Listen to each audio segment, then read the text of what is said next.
So often, just the toxic, distorting messages are focused on around our youth.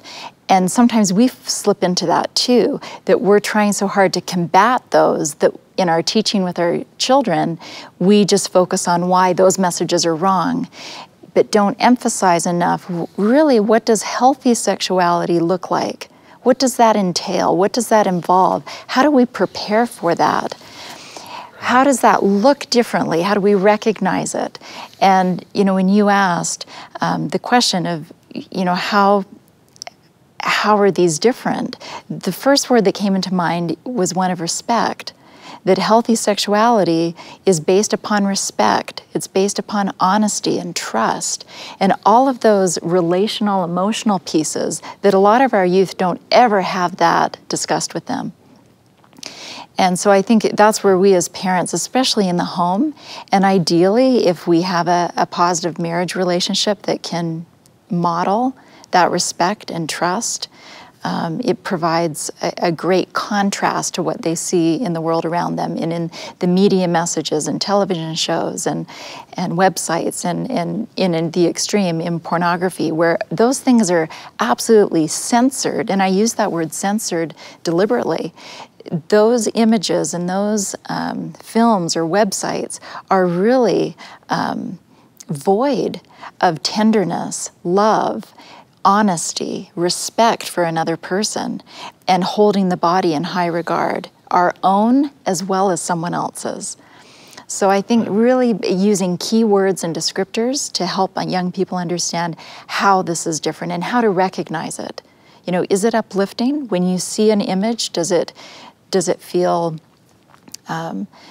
depressing or confusing or And how easy for a parent just to simply ask that question. Something happens, they're watching TV or a movie, and you know, when we were watching that, how did that make you feel? And let the light of Christ touch their hearts, and what a great conversation to have as a family.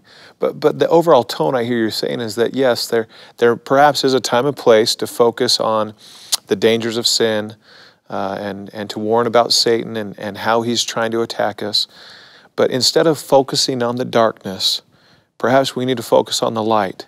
We need to focus on the truth that the gospel brings us, especially around these subjects, with respect and with intimacy, with relationships. And as we focus on the light, maybe that's our best effort, our best weapon to help prepare and protect our children. Yeah, it's a channeling idea. It's about in the right direction. It's not about, you know, yes or no. It's about in that right direction and helping them understand the reason why inappropriate sexual media and pornography, why does it have temptation? Why is there attraction? Why is there interest? It's because it is that distortion. It's the grand counterfeit. Right. And so you're responding to natural and appropriate sexual cues and natural and appropriate sexual attraction and curiosity, but it's just distorted for very different means and purposes. So they can make the distinction between, oh, my attraction to that, my response to that, that's not what's wrong here. It's these messages and the inappropriate expression that it's going to really distort and counterfeit. Oh, but my attractions and my interests and my desires, they have a proper expression. And I just need to channel it in that type of direction. They can start to make a distinction and they don't see themselves.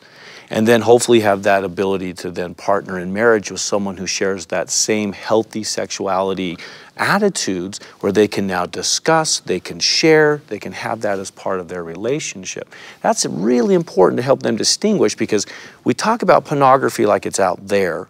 But the experience for young people is also in here. They're trying to make sense of themselves of why do I feel, and why did I click on that, and why did I want to, and why do I respond to that that way?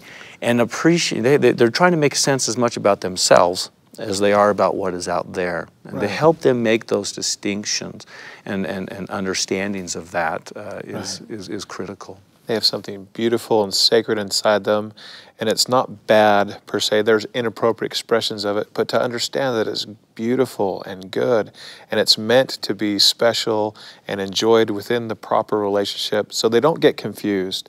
Where I loved your analogy of the finish line, or it's almost as if we teach our children, watch out for sex, don't do it, it's bad, it's terrible, disgusting. So save it for someone you love when you get married. And how confusing can that be for children? Yeah. Very, very powerful. And unfortunately, it continues to be confusing for adults. So when we talked about adults working with their own understandings and attitudes, many of us are carrying that kind of conditioning or attitudes, and that's what we're having to come to terms with as now we try to teach the next generation. I mean, this has been a process that's been going on for a number of generations. So it's not like we've got a generation that are, hey, we had this great, and now we just have to deal with the next one coming. We maybe have internalized some of these same types of understandings. Maybe we struggle. Maybe there's parts of our own marital intimacy that we think of as wrong or dirty, and are we able as a couple to talk about that? As counselors, we can tell you it's amazing how many couples can talk about everything under the sun, but they still do the mind reading when it comes to their own marital sexual relationship. They still struggle to talk about that, to be open. So that's a big part of how do we see it, how do we approach it if we're going to help our young people appreciate it. If we still are wrestling ourselves with whether or not it's wrong and dirty and sinful, it's really hard to teach young people to have a positive, healthy, looking forward, anticipating view towards marital sexuality. They'll pick up and see that in our tone and in our message.